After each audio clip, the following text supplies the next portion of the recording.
హైదరాబాద్ లో వర్షం దంచుకొడుతోంది.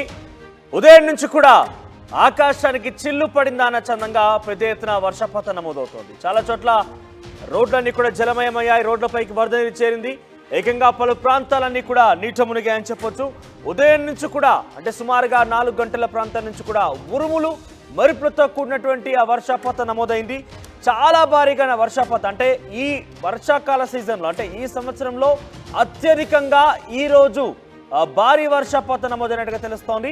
సో ఇక్కడ మీరు చూస్తే కనుక ఒక వ్యక్తి ఇది రామ్నగర్ ప్రాంతంలో జరిగినటువంటి ఘటన. ఇది రామ్నగర్లో ఒక వ్యక్తి బైక్ డ్రైవ్ చేస్తూ ఈరోజు ఉదయాన్నే జరిగింది ఈ ఘటన. ఆయన ముందుకు వెళ్తున్నాడు, స్కూటీ పైన వెళ్తున్నాడు. అయితే ఎగువ నుంచి అది డ్యామ్ అయితే ఏం కాదు, కానీ పైనుంచి భారీగా వరద కిందికి వస్తున్న నేపథ్యంలో ఆ బైక్ కొట్టుకుపోతున్నటువంటి దృశ్యాలు మనం చూస్తున్నాం. బైక్ పైనే కూర్చున్నటువంటి ఆ వ్యక్తి కూడా ఆ బైక్తో పాటుగా వెనక్కి కొట్టుకుపోతున్నారు. అంటే ఇదొక రోడ్ పైన